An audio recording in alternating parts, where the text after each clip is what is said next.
This is Glenn Pendlay with the Weightlifting Scoop, and I'm here with Rudy Nielsen and Travis Cooper and Elizabeth Akinwale. And we'll just start this off with a bang. And I'm going to ask Rudy, if you could recruit one guy off the Muscle Driver USA weightlifting team to be an outlaw way CrossFitter, who would it be? Tom, no doubt. You're lying. Well, I mean, what's his grace time's got to be like 3 seconds, right? I don't think Tom can do a pull-up. Is pull-up in grace? There's no, I guarantee, I don't it's know. not. It's not. Coach. I guarantee you that tomorrow, that it's a joke, but I guarantee tomorrow I'll show you Tom can do a pull-up. I guarantee it. Well, you know what? I better not. I don't want him to hurt anything. No, I mean, I don't think he'll hurt anything trying to do a pull-up because he does pull-ups, but he has to have a band. Maybe he just doesn't know how to kip. It's hip extension. I'm not talking about a kipping pull-up. I'm talking about a pull-up. Coach, what we use is in the sport of fitness, we use a thing called hip extension. You guys might not be familiar with it. Well, we don't do pull-ups in weightlifting, really. That's a good point. But like, I don't know. Tom is oddly unable to do pull-ups, and I say that because the guy, he's got a freaking huge back. You think that even though he weighs like 310, that he could still do a pull-up because he's just so freaking strong. His arms are very long, though. His arms are long. All right, so real answer is no doubt 100% James Tatum. Okay. He looks the part. He has a beard. He has a beautiful man beard. I think he's, 23 years old? Is there another type of beard rather than a man beard? That's an excellent point. But it's like another level of testosterone beard. It's dark and it's bushy and it's full. There's no patches. He's 23, right? Yeah, I believe so, yeah. The fact that he can grow a beard like that at 23 years old just goes to prove his mettle. You're dealing with a Clint Eastwood level of testosterone there. I just think that the guy probably, and correct me if I'm wrong, he has no pain threshold, correct? Well, I would say more like he has a high pain threshold. Yeah, I mean, anybody can get beat down, but yeah, James is a tough guy. He's there. That's probably the only word for it, really, that I can think of. He's just tough. And am I correct in saying that he'll never take off? Like, if you program something, he's going to do it no matter what. Correct? Yeah, he's going to try. I mean, he's not the kind of guy to say, well, we have 3 doubles and I've just done 2 doubles and I'm really, really tired. There's no way I could get the third one, so I'm going to give up. No, I mean, he's going to go for it. Right. Definitely. So, and he's a light body weight. He's a 77, so muscle up shouldn't be an issue. He snatches 150, is that right? He snatched 143. 143. So, direct correlate between the snatch and the ability to do muscle ups. He's probably got 58 unbroken muscle ups somewhere in there. That could be a little bit of an exaggeration, but I'm not. Yeah, I don't know. Put it no higher than 50, but 50-ish. So it's easy. It's an easy choice. Well, I'm curious because like the first time Chris Scoot ever tried bar muscle ups, he pulled off 5 like really easy. I mean, he hung there and like tried one and couldn't do it. Basically, probably because he'd never done them before, and then walked back up to the bar and like popped off 5 and said, "Oh, well, those are easy." Just learning to do it. So and he also is same body weight as James, basically the same lifts. I mean, he's clean and jerked, I think, 3 kilos less than James, snatched 3 kilos less than James. So for all practical purposes, basically the same lifter. I think he may be quicker than James, have a little more fast twitch. Why would you pick James over Chris? 2 reasons. 1, no beard. Okay. For Chris. 2, this is how much of a nerd I am. Okay. The fact that I noticed, and I think you and I talked about this, how fast Chris's feet are, how fast his hips are. You think he may be too fast? He's too fast. He's too fast to be good at CrossFit. He will likely have an inability to control that speed. And I don't want a guy that is that type 2B, because what's he good for? 10 seconds, right? Chris has told me that he is incredibly slow at like running a mile. Exactly. I guarantee James right now, get your phone out. If we get James over here right now, he runs a sub 6 minute mile. I guarantee it. That's a bold statement, but judging from maybe sub 7. I don't know. I would say probably though that if you get into the 5, 6, 8, 10 minute times on a AMRAP or whatever you guys do. What do you do? Is it called AMRAP? Okay. As many rounds as possible. Yes. As many rounds, or is it as many reps as possible? It depends. It depends. Okay. Well, I would say that Chris is one of the quickest lifters that I've seen. He's probably high percentage type 2. Probably that would disadvantage him if he's going for an anaerobic endurance. Bingo. See, there was science behind my decision. It was largely based I'm pretty sure that you made the decision based on the beard and you thought up science. Largely based on the beard, roughly 93% based on the beard, about 7% science. So then the question goes back to you. I know your answer. See, it's like softballs, throwing softballs back and forth. Your number one pick as a CrossFitter, other than Elizabeth Akinwale, number one pick as a CrossFitter coming to weightlifting. See, I can't even think of any other CrossFitter. She's the only one I know. Well, there's one guy that's got a 300-pound snatch and a 274-pound clean and jerk. And huge pecs. Talking about Froning. Yeah. Yes. Yeah, to be honest, this is nothing against Rich Froning. Nothing at all against him. All right, so we're going to do this conversation now then. The one that we've had off, Mike. I know where you're going. Well, no, what I'm saying is he is done CrossFit for quite a while. And he's awesome. I don't know anybody's ever going to change what Rich Froning is doing. I'm not saying nobody's going to change you from weightlifting or from CrossFit to weightlifting. And I'm saying I don't know that I think his technique and all the things he does is set enough that I don't see huge improvements stopping everything else he's doing and concentrating on weightlifting, because I see a low possibility of him changing what he's doing on the snatch and clean and jerk. And while he has pretty damn good technique, I kind of wonder if some of the little things that don't limit him when he's doing 300 and 370 might be limits to 350 and 420. So we've had this conversation. It's very impressive. His numbers are very impressive. Oh, he's a stud, yeah. What would you say his technique is percentage-wise? I don't know. I have a hard time applying a number like with that concept, but I'm like, I don't know, maybe put the 90% on it. Okay. But I think he's far enough into his snatching and clean and jerking that I think he's probably set with the technique he has. Okay. I don't think it's going to go anywhere. Now, this is not in any way to denigrate. Is that a good word? That is a word. I don't know if denigrate is a good word. Maybe it doesn't make sense. It's not in any way to be derogatory towards what he's done. I actually think I think it's pretty damn impressive that he does lifts as well as he does while doing the amount of CrossFit he does. Right. But there's those little technical things again that might be probably would be super hard to like hone in to perfection while you're doing 19 WODs per week or something. Right. Well, the 300 snatch, you saw the video, right? Mm-hmm. He doesn't even set his back.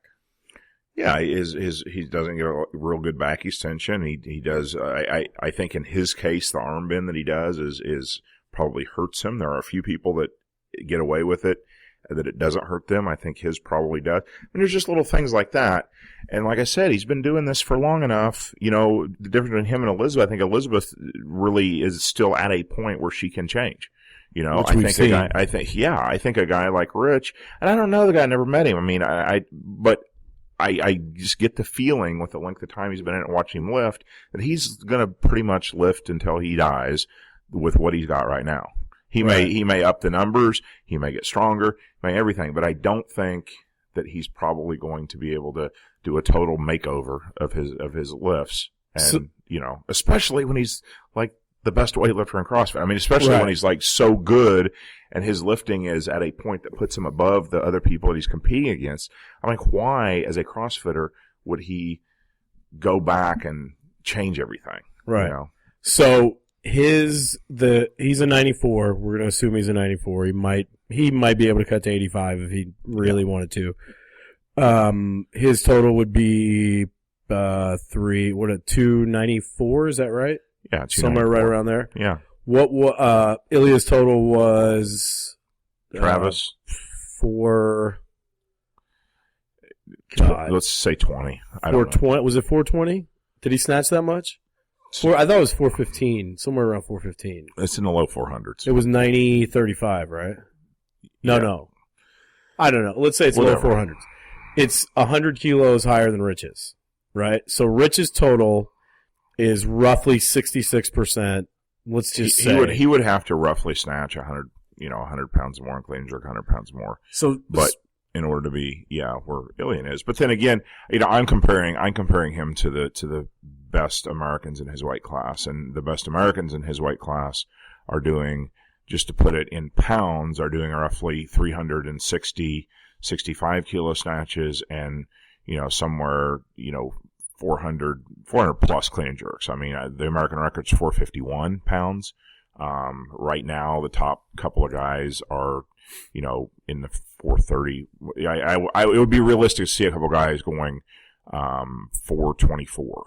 So let's say. So at the next while American what he's done is wildly impressive. Yeah, you're damn right. Do you think? I guess it leads me to the question: did you think that CrossFitters would progress to this point? And what do you think the ceiling is for the CrossFitters as lifters? Okay, number one, no, I was very surprised, or yes, I was very surprised to see a CrossFitter do a 300-pound snatch.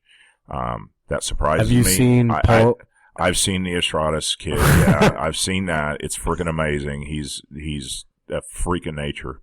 But yeah, I was surprised. I'm impressed as hell and surprised to see a guy Rich's height, weight go 300, 375. On the other hand, I don't necessarily think that if he stops CrossFitting, he's going to beat Jared Fleming. Who right now is probably going to snatch 170 very, very soon. He did 163 at his last meet very, very easily, and he'll probably be over the 200 kilo clean and jerk or 440 pound clean and jerk. Do I think that Rich Froning, if he stopped CrossFit, would progress in 6 months to that level? No, no, I really don't. I tell you who I just thought.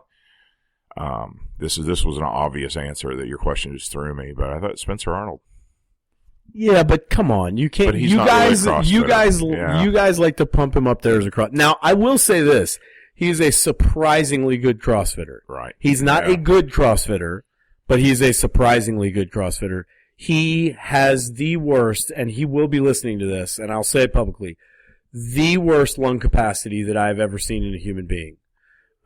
If he were a porpoise, he would be dead. So I'm glad he's not a porpoise. Then. yeah, it's good.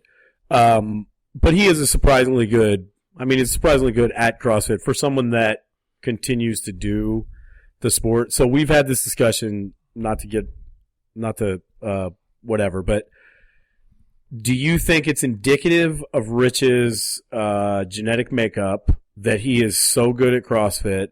And despite the fact that he has a high level of technique, he has a perfect body, not perfect, but pretty good body type from a leverage standpoint, practices the lifts often, he's still only, and I say only in quotes, it's spectacular that he snatches 300 and clean and jerks 375. But do you think it's indicative of his genetic makeup that he's so good at multiple high rep bouts as opposed to having that Jared Fleming or Ilya or whoever you want to compare him to, those top end numbers? And because you're the guy that knows this stuff. There has to be some genetics there. There has to be. I mean, and I'm talking muscle fiber type. Well, here's the thing. You're not, from a genetic potential standpoint, you don't have to be 100% type 2 freak of nature type to do 300, 375. You don't, and so, it's very possible that he is a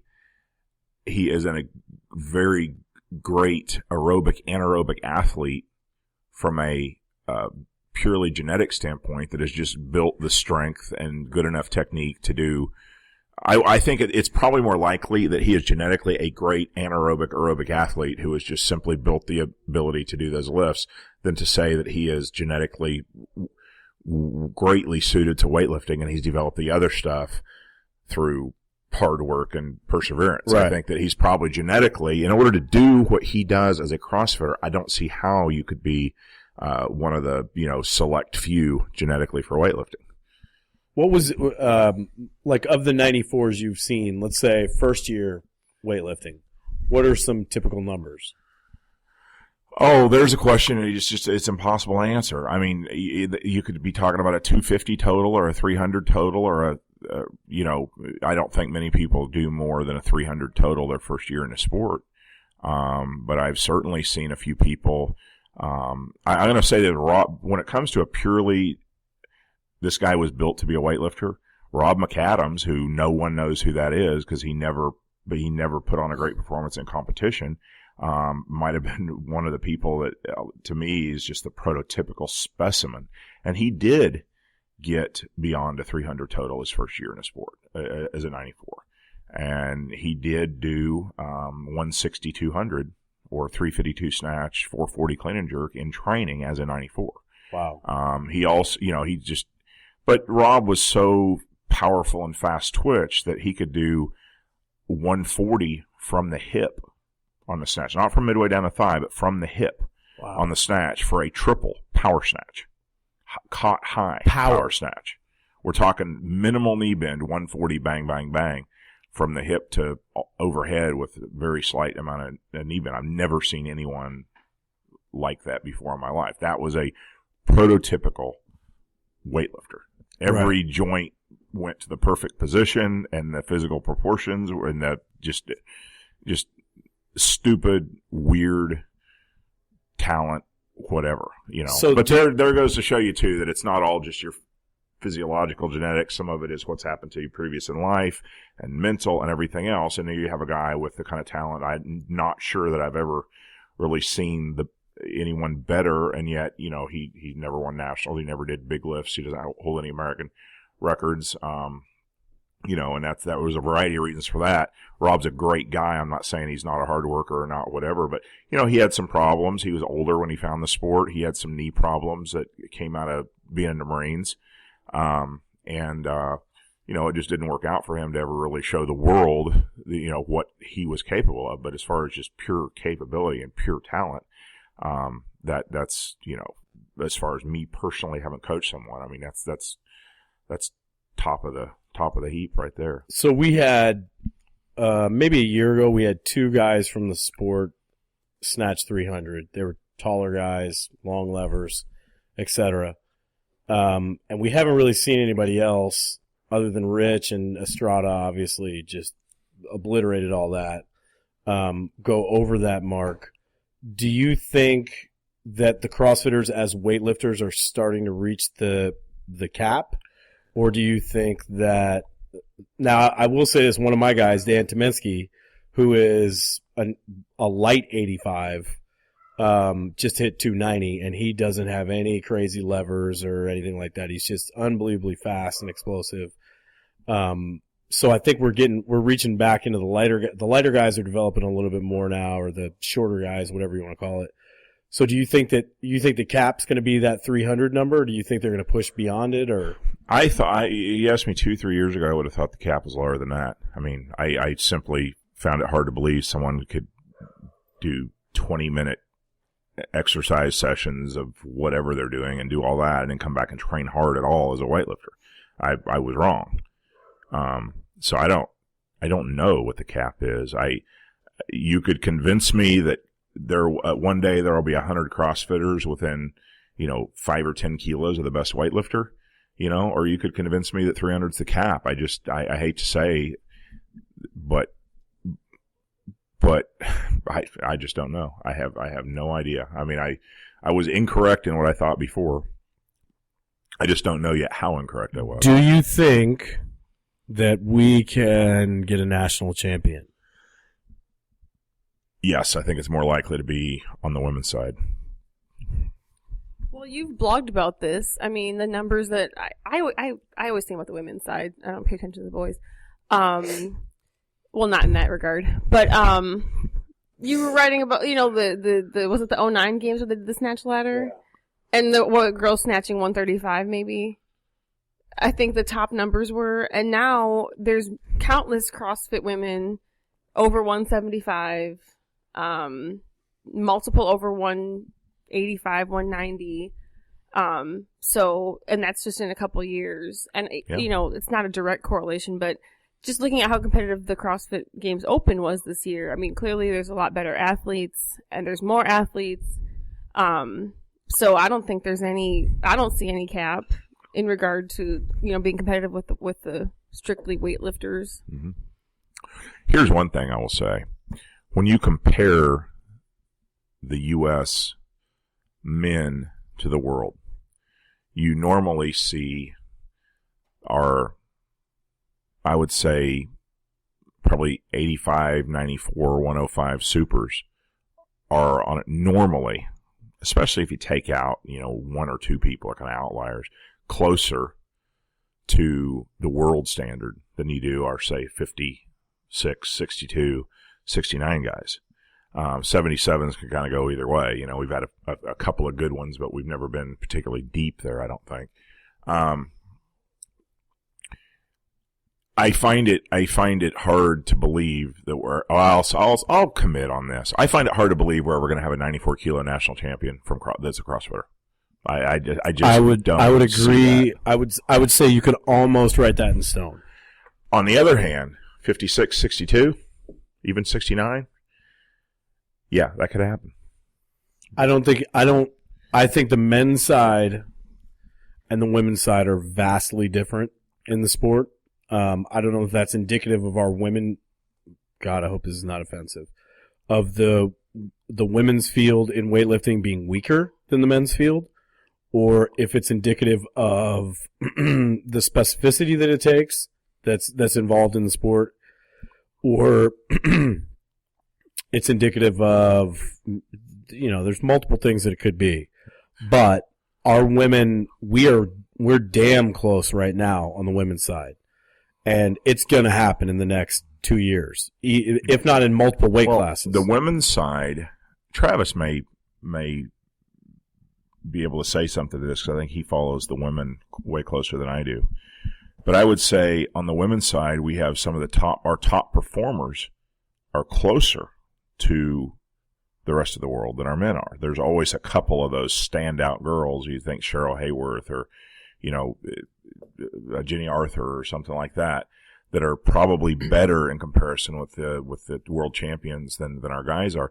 But I think that the women's field is probably not quite as deep when it comes to top performers, and there's always a weight class here or there that is kind of open for whoever shows up and grabs it. What would you say to that? I think the women's are more like some of our lighter classes, where it's just maybe not as deep when it comes to people that are close to the world championship level or whatever. I think weightlifting in general from CrossFit for women is just becoming something that's cool to do as opposed to before.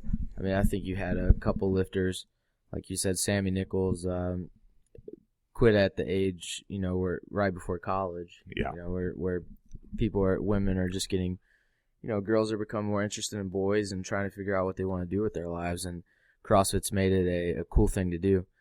But yeah, on the women's side, I mean, we've had a lot of people retire recently. Yeah, Natalie Bergner, Natalie Woolfolk, whatever you want to, Amanda Sandoval, and Cheryl is no longer lifting. So yeah, it's just kind of opened things up. We had Doreen, she was a 160 kilo snatcher. You know, those type of women, without them, we haven't really replaced them in 5 years. So, you know, when you had Natalie and Carissa, I don't think you have a CrossFitter that's even close to them when they're at their prime. Yeah. What about, you know, looking at the lower men's weight classes? I mean, you look at the competition at 62, and at 62 is kind of, and 56 is basically the Barnes brothers, and that's it. And so those weight classes would be a lot more open to someone who's genetically gifted kind of and is doing CrossFit, but is gifted in the Olympic list, being able to walk in and do something significant. Sure, if those kids show up, I mean, the Barnes brothers, they're probably going to take it. But if they don't show up, I think it definitely would be wide open for someone who has been training for only a certain amount of time. When you're lighter, you get to your top list faster. Yeah. Yeah, even clear back as long as like the 70s, as the Russians estimate, it took like 12 to 15 years for a super to reach their peak, and only like 6 years for a 56 or 62. And so that leaves it open a lot more to someone who's only been doing it 2 or 3 years, or someone who's only training part-time and doing CrossFit the rest of the time. Yeah, but also you have to think, I don't think it's particularly popular for lighter men to stick with CrossFit anyways, just because it's not separated into weight classes. So someone like Elizabeth versus a 48, the 48 could potentially be a better lifter, but I mean, the numbers are not going to be even close. So maybe Rudy has something about that. Well, I mean, a 48 would be probably really good at muscle ups. Maybe. Yeah, I mean, the spread of the women that can be relatively successful in CrossFit versus the spread of men that can be relatively successful in CrossFit is two completely different things. Their 53s on the women's side can sort of compete with 75s or 69s or whatever as far as CrossFit goes. And on the men's side, I can't think of a single male that would fit into the 77. A highly competitive CrossFitter that would fit as a 77. I mean,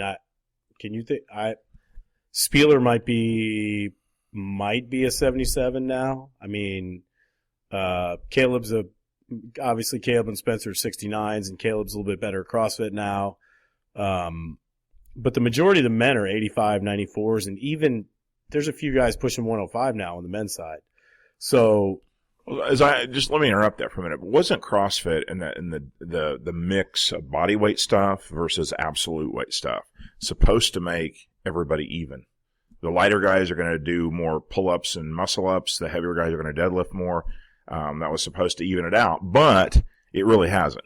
Well, what's happened is, and that's a great topic because for a year and a half or 2 years now, I've had this assertion that all that happened is the bigger, stronger people caught up, right? The body weight stuff is not, it's harder in that there's more power output for a bigger person to do it, but the heavier stuff is always going to be harder for the little people, right? A guy that's 155 pounds like Spieler, who clean and jerks, I don't know, 275 or something like that, a barbell that's 225 is what, 80-something% of his one rep? A barbell that's 225 for Rich is 60%, right? Right. So Rich is utilizing less contractile potential. He's using less force to move the barbell, etc. Right, but shouldn't that be balanced out by their muscle ups? No, because the big guys are and I've argued this point. I think we've statistically proven this now. The guys with the biggest snatches are doing the most muscle ups, right? So I don't care if he weighs 230. Brandon Phillips weighs 230 pounds. He can do 16 to 18 unbroken muscle ups. He also snatches nearly 300 pounds, right? So that's the original assessment, was that the lighter guys, they can do muscle ups all day, but they can't lift as much and the big guys can't do muscle ups all day. Well, what's happened is these guys have gotten technically so sound at a movement like a muscle up or whatever it may be, that it's not holding them back anymore. So Elizabeth's a great example of this. She's going to say something, but Elizabeth's a great example of, well, guess what? Maybe she couldn't run 2 years ago. Maybe she couldn't, whatever. She can do all that stuff now. And if you put a 115-pound bar in her hands or something like that for a barbell movement, it's a joke. I feel like no matter how good the big guys, quote unquote, get at the body weight, the muscle ups, it's still more difficult. That's why you don't see Olympic gymnasts that are 5'7", 150 pounds on the women's side, because it's simply harder. I don't care how strong you are. It just doesn't, it's never going to be the same. So I feel like the women's side is interesting because there's a large variety. There's very tall girls. There's girls close to 6 feet tall. There are girls 5 feet tall. But I do feel like there's kind of a sweet spot for who is the most successful. And I guess it'll be interesting to see, but I think the smaller girls have to be phenomenal weightlifters to keep up. And my personal opinion on like the muscle ups and stuff like that, like it's a constant struggle to try to keep pace with the best in the world on those type of things as one of the heavier athletes. Yeah. Do you think, like Rudy said, I think to boil down what he was saying there, I think, is he's saying that the sweet spot, for the best performances on men is slowly moving upward. Maybe I'm just going to put some stupid numbers in here that I think might be accurate, but maybe they're not. Maybe this, the best performers were 160 to 170 pounds 4 or 5 years ago, and now it's the 180 to 200 pound range. Or Rudy's shaking his head no. 5'8" to 5'10", 190 to 220. Mm-hmm. Podium last year was 5'8", 205 to 210, 5'8", 220. There's a 5'7" that was 200, former running back that was third. That top 10 men was all within those parameters, pretty much. Almost all the same lifts. But my point was, are those parameters moving up? Oh, yeah, absolutely. Okay, well, yeah, that's absolutely. what I was saying, is the ideal body weight for CrossFit in 2008, was lighter than it is now. Is that happening on the women's side, Elizabeth? I don't know. I mean, I don't know if I've been around long enough to observe a trend. I do think, our last 2 years champion is 5'7", approximately 150, 155, so not on the smaller side for our sport. So I personally, I like to think that size is an advantage, because you can keep up on the body weight stuff, and but it's also dependent on the programming, in my opinion. But I do feel like the men's side is more uniform in terms of who you're seeing excel. But the women's side seems to be more diverse, I would say. Any idea as to why that is? They're all gymnasts. 8 of the top 10 last year were gymnasts, with a wide range of body types. There's a deficiency from a skill standpoint on the women's side that's not there on the men's side. The men can all do muscle ups all day long. They can all do handstand push-ups all day long. They can all lift pretty well. The discrepancy on the men's side comes when it's aerobic work, largely running, things like that. On the women's side, there tends to be more women that are proficient aerobically and less proficient skill-wise. There's more women that have a hole in their... Exactly. Yeah. So if you struggle with handstand push-ups, that's a huge issue, right? If you struggle with muscle-ups, that's a huge issue. Any of those things, and there tends to be more of those deficiencies on the women's side than there's the men's. They all tend to be able to move weight pretty well. They may not have huge maximal numbers, but they all tend to move weight pretty well. But there's bigger holes there than there is on the men's side. The men's side is just every guy there is competent. Every guy there is strong. Every guy there is just, they can pretty much do anything, with the exception of the aerobic stuff. That's interesting. Why would you say there's that difference between the men and the women? Well, it's just harder. Muscle-ups are harder for women. I mean, they don't have the same... So there's more, you're just saying there's more women that just physically, genetically are out of the pool, so to say, of being able to do the same, this basic skill set that is CrossFit. More women are genetically find it very difficult or impossible to develop all of those skills. Well, the women, I mean, this is science. Women don't carry as much muscle in their upper body as men do. They can work at and this goes to the aerobic thing, they can work at a higher percentage of their maximal 1 rep max for longer than men can. They don't fire 100% or whatever it is like men do. You probably know the numbers. Yes. They don't fire 100% like men do.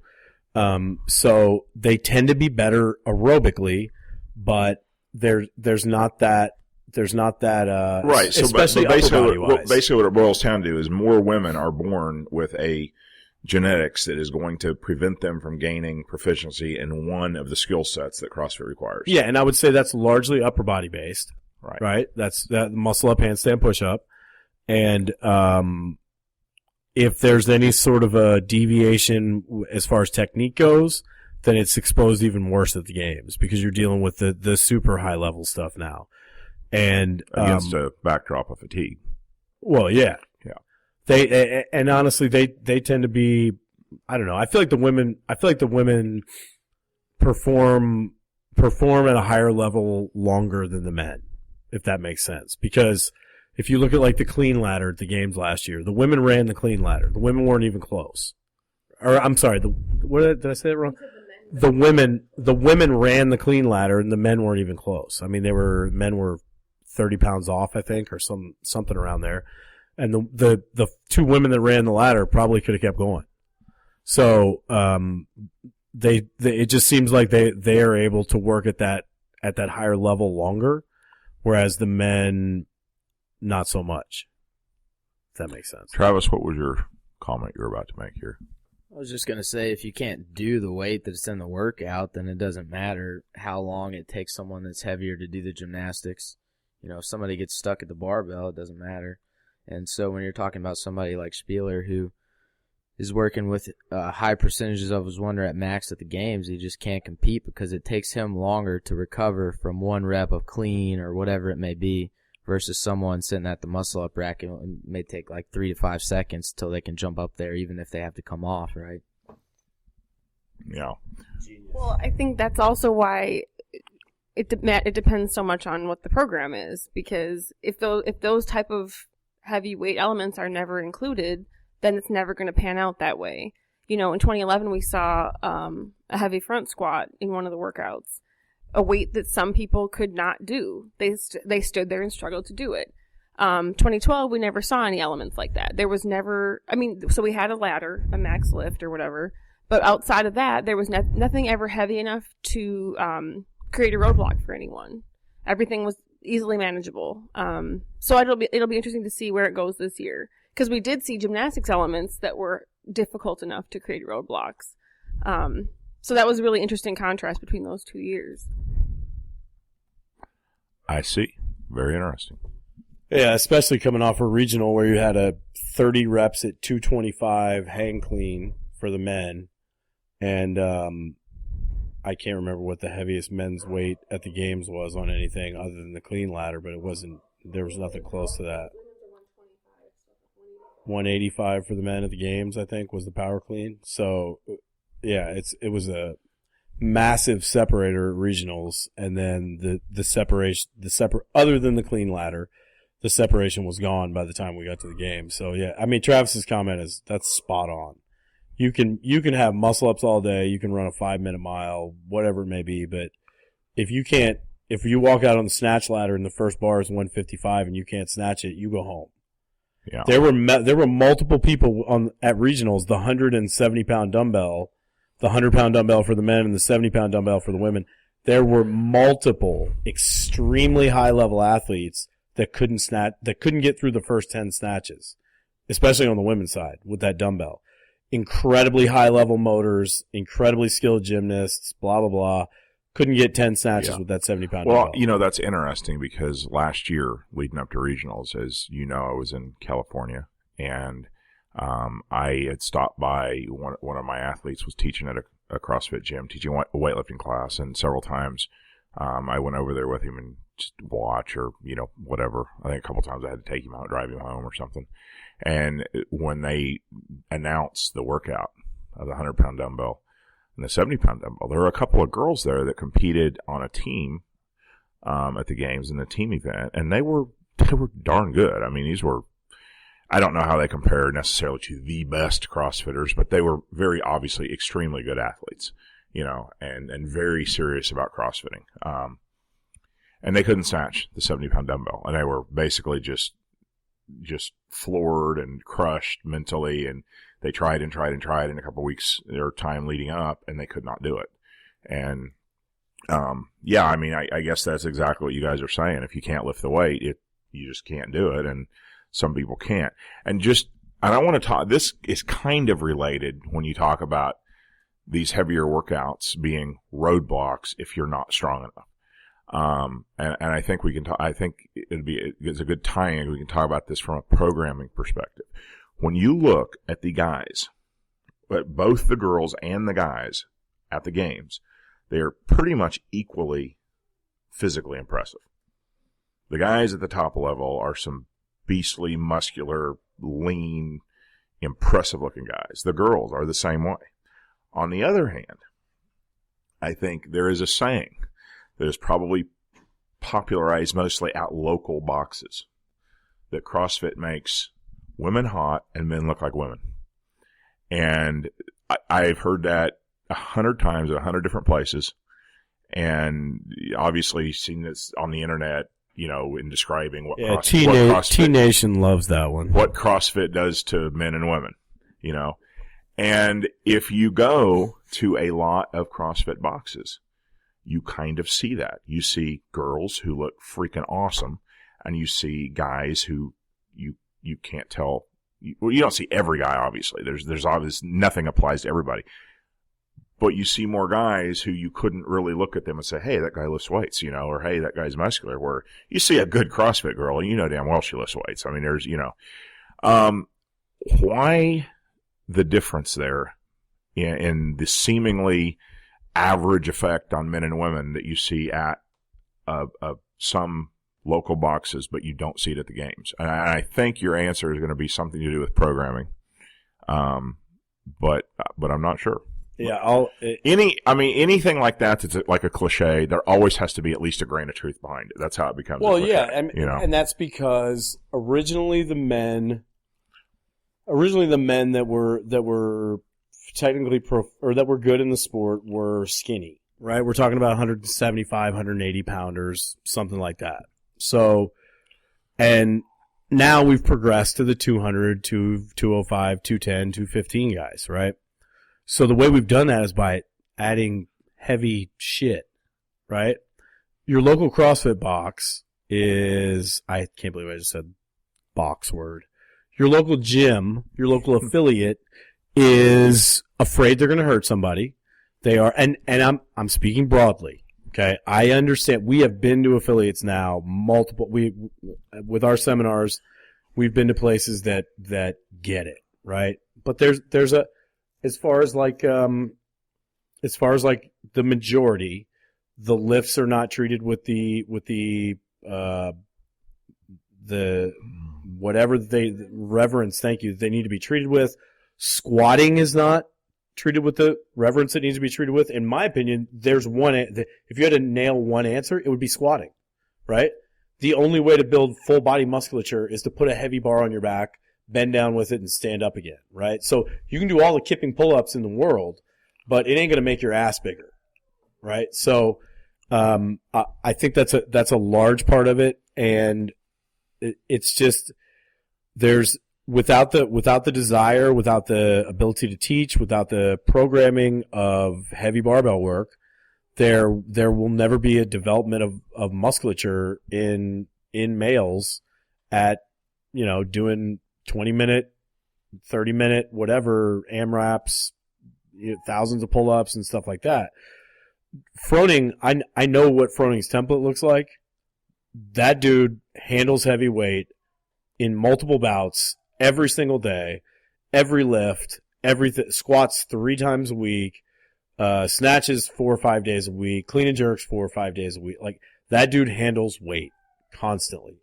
And the hormonal, your wheelhouse, hormonal response from that is completely different than you doing something that basically equates to running, to jogging, right? A 30-minute Metcon is with zero weight, with all body weight movements, is probably not much different than going for a good hearty, 5-6 mile run or something like that. So, the guys we see at the top of the field are also the strongest guys, right? There's some aberrations out there. There's some departures, but the men we see at the top of the field now are basically the strongest guys in the sport. There'll be some others. There'll be a guy that leans a little bit better in power lifts, a guy that leans a little bit better in the, Estrada's guy with weight lift, stuff like that. But the majority of the top performers in the field are the strongest guys in the sport as well. So all you have to do is put 2 and 2 together, right? Well, there's one thing in there that stands out that I'm going to take as a kind of an offshoot that stands out, and you're talking about different boxes and how they approach it. And the offshoot of that is just something that struck me about saying that, is that you hear a lot, you see a lot on the internet, CrossFit this, CrossFit that, CrossFit does this, CrossFit does that, as if everybody in CrossFit is doing a similar, same, they're doing a certain WOD or a certain program. And one of the things just that I have found, that, been to a lot of boxes doing seminars and things like you have, there's huge differences between, you can have 2 CrossFit boxes that they're just not doing the same thing. They're not doing the same sport. It's just completely different. And so, I look at that and I look at, you can't put, at this point, CrossFit is a sport. People train for it like a sport, but you can't put all CrossFit boxes under the same heading when you're talking about the good thing about CrossFit, the bad thing about CrossFit, the whatever, because they're doing such different things that it's just not the same. It's not the same thing at all, I mean, the metamorphosis of and the development of the sport and the development of the protocol and the development of everything is basically it's a huge case. It's huge case study to figure out what works the best, right? And there's certain things that work that we found now, and there's certain things that don't work, right? You don't get better at a longer conditioning piece by doing multiple conditioning pieces that are longer. That doesn't make you better, right? What makes you better is, working higher into the lactic threshold, recovering from it, pushing on. What your Isabel time, which you didn't know the name of last time, so 30 snatches per time at 135.95. Your Isabel time doesn't get better by doing a whole bunch of snatches at 135, right? Your Isabel time gets better in a system that involves heavier snatches, heavier maximal snatches, and sprint conditioning work that's going to be in that 2-minute anaerobic phase that you're going to be in for Isabel. There's things that work and things that don't work, right? Generally, as far as fitness goes, and as far as people feeling good, and as far as people getting more in shape and being more competent humans, long beat your head against the wall conditioning pieces are not the answer. The answer is a good combination of practice of the lifts with some heavy loading, 90% plus. It's some gymnastics work, some incredibly low that I feel ashamed to even call gymnastics, right? A muscle up is not a movement. A muscle up is, Elizabeth, you want to answer this? Muscle up is how you get up on the rings. A muscle up is how you get on the rings. In order to start doing gymnastics. Exactly. So a combination of that and then some good 100% max effort conditioning and some longer pieces that are well planned, etc. Well, But that's what we've sort of ascertained now is the path to being the best at this, right? Right. The problem is that people love to sweat, right? So if you're one of those affiliate owners that wants to have all the cardio kings and queens in your gym, and you maybe don't really care about the sport, you don't really care about any of that stuff, you're going to program stuff that caters to them. And they think the more get this, they're probably going to be in better shape, but they're not, or they will be in better shape, I'm sure, but they're not going to be competitive at the CrossFit Games. No. They're not going to be. They're absolutely not going to be in better shape than my athletes. And they're not going to look like a CrossFitter, like the CrossFitters that you see at the games. Right. They're going to be in better shape than they were. They're Yes. not going to be in better shape than what we found is sort of the best version of this. To kind of continue along that vein a little bit, I'm going to say right away, this is, obviously I'm looking at it from a more strength coach type perspective. As do I. And one thing that is very different from what CrossFit kind of professes to be and wants to make you better at is just random anything. Anything that we put down on the page, you can do that better than most people. But I think that CrossFit, and I'm not really talking about HQ, although I know this probably comes from HQ. I'm talking about random CrossFit boxes and how they program. They took the to be better at random stuff, meaning to train in a very random fashion. Now, here's the thing.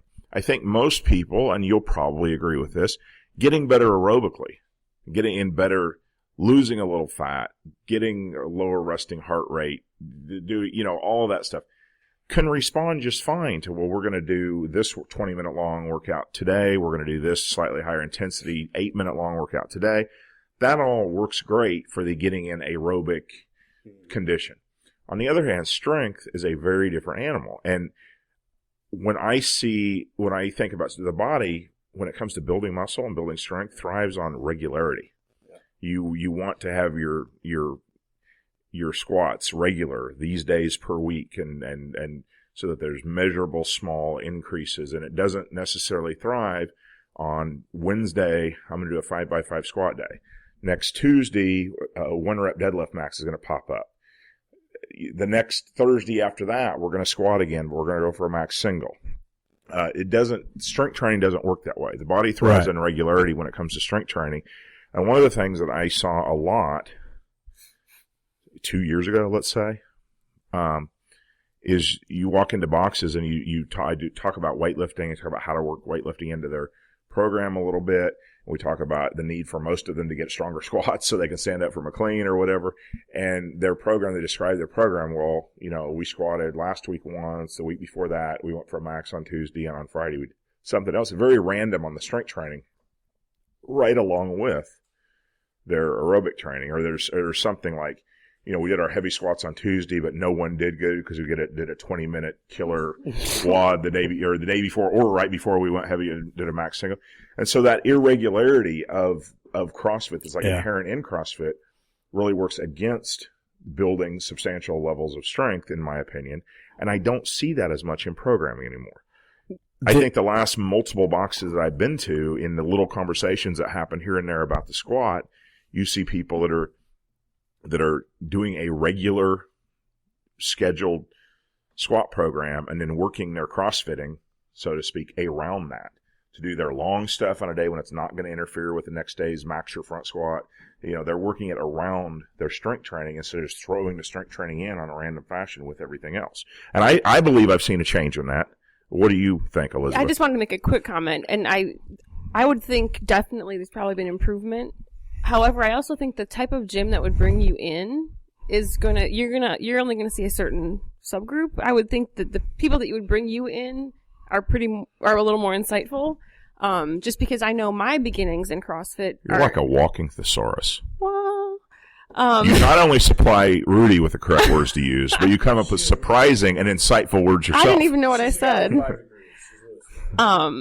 But you just described my beginnings in CrossFit. I competed in my first games. I had no idea what any of my numbers were. I think we had a max snatch at the 2011 games. I had maxed out twice ever in life. You had no idea what I was doing. Just everything was random. And I also have friends now that are training, and they're what you're saying is still happening. But I would think better, a little bit better than a couple of years ago. It's better, again, like Elizabeth said, the people that are going to bring you in are higher thinking. They're of a higher order, generally.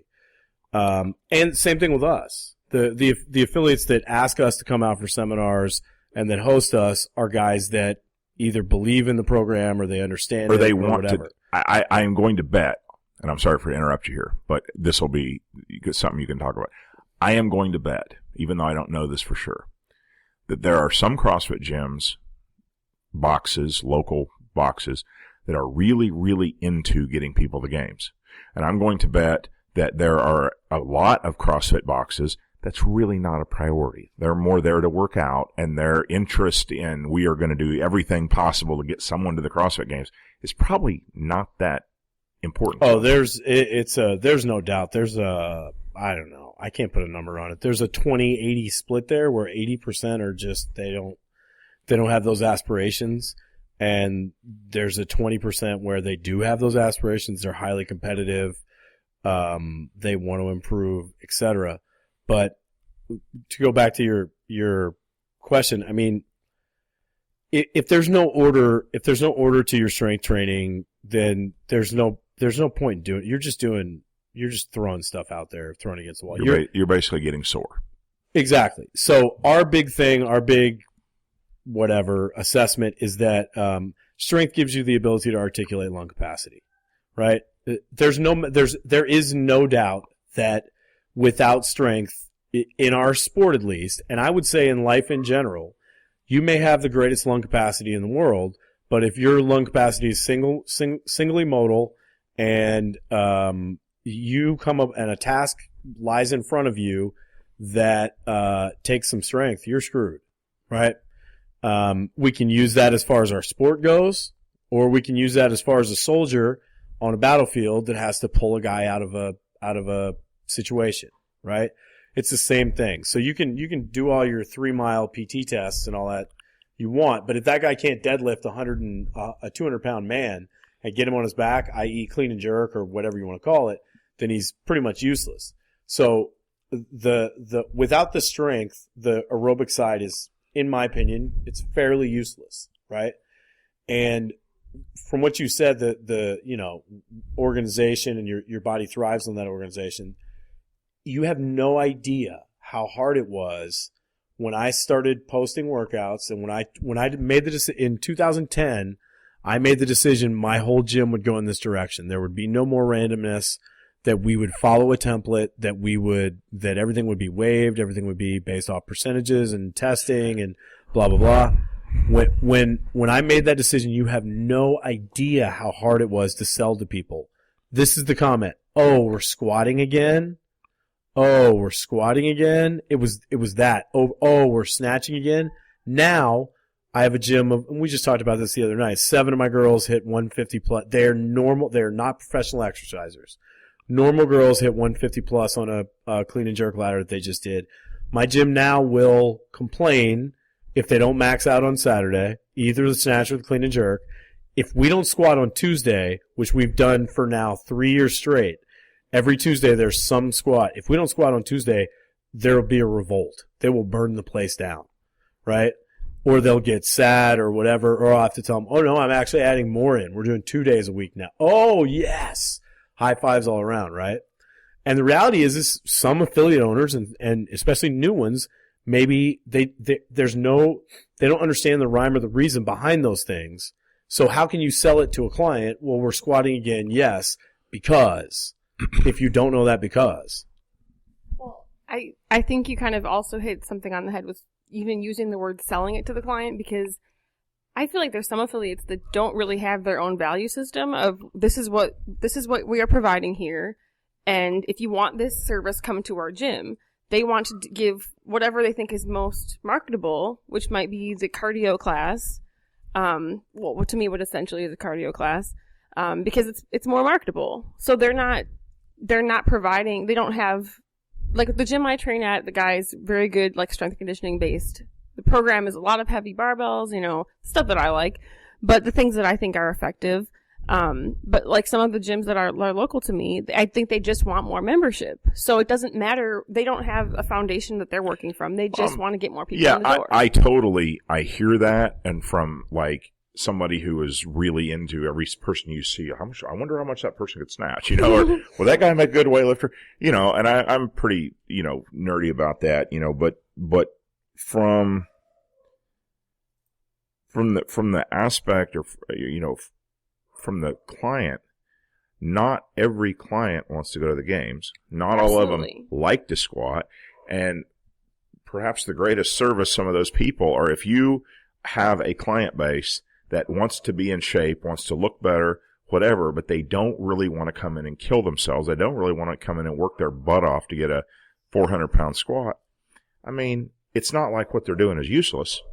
You know? I guess that's a good point. So they're providing a service that's tailored to their clients. It's going to help their clients. It's going to be a good service. It's just not going to be the service that gets them to the CrossFit Games. Well, yeah, and I'm not even talking about getting to the CrossFit Games, but, I just feel like I don't think that you can just, if the client knew how to train themselves, they would train themselves. They're coming to you so you can help educate them and help them be better. So you should give them the best that you have. Yeah. My job as an affiliate owner and a coach is to, like Elizabeth said, to be the guy that knows what he's talking about, right? So, there's people that don't fit at my gym necessarily, but that doesn't mean we don't provide the best fitness. Right. So you may not, and don't get me wrong, what I'm talking about, my whole program, the whole Outlaw Way, everything, was developed as a gym program. This is what we've done at my gym for over 3 years now. So, and it has nothing to do with developing games athletes. I don't have anybody that even is sniffing the games at my gym right now, right? But the inherent value behind somebody that's even, maybe they don't want that 400-pound squat. Maybe they're not willing to push themselves to that 400-pound squat. But the functional value of being able to squat 300 pounds for a human being is massive, as far as that dude being able to get off the couch when he's 70 years old, right? That dude being able to get off the toilet when he's 70, whatever it may be. You know what I mean? And you're a strength guy. You understand this. There's more value. There's more inherent value to getting stronger and getting fitter at the same time than there is to just getting aerobically fitter, or possibly even just getting stronger. Yeah. Right? So it's not that we're not we want to provide the best service, right? And we've now, in our opinion, found the best way to provide that service, right? Right. So we want to be able to deliver that to everybody as much as we can. I gotcha. Well, I think one thing that you were talking about the other day, Rudy, was that when the clean ladder came up, the stadium got extremely quiet. So weightlifting is something that it comes in a moment, so it happens in 3 to 5 seconds. But a CrossFit workout that takes 5 minutes, the crowd can't be as pumped up for 5 minutes as it can be for 3 to 5 seconds. So we were talking about how maybe that's changed. People want to be that athlete in the moment, or they just want to experience what that athlete experienced in that moment. So that kind of has, in effect, it's basically changed the way people are programming. Yeah, let me see Tom Spreaker yesterday celebrate like he did, lay on the platform with his head in his hands after he PRs on Helen, right? An 8-minute workout. No, he'd be excited. Oh, yeah, it was a 10-second PR, high five, right? But literally that moment was like chill bumps for 10 minutes. Everybody in the room hushed, hug him, stuff like that. That exact same thing happens on Saturday mornings at my gym when the woman that's been trying to snatch 100 pounds for 6 months finally hits it, and she stands up, and the gym goes crazy for it, right? And that feeling is it's been, the notion of its awesomeness has been propagated now by regionals and the games and everything else, and it's no less fun in the gym. Yeah. Right? So what you're saying is now that people are exposed to that, snatching 100 pounds becomes cooler than a 5-mile jog. That's possibly the most ridiculous comparison that you've ever made. But you get the point. Cooler is not. That's like saying that a nuclear bomb is louder than a firecracker, right? So, okay, it's become much cooler. It's significantly cooler. I got you. Yes. Well, you know what? If there was nothing else about CrossFit that it deserves congratulations for, it would be making lifting a big weight over your head cool to more people on the planet. Yeah, I mean, I can't think of any technological or scientific advance that's that great. I mean, name one, right? TVs are cool. Weightlifting's cooler. That is a wonderful statement. I think with that statement, we should just leave it there. Let it go. Let that stand until the next podcast.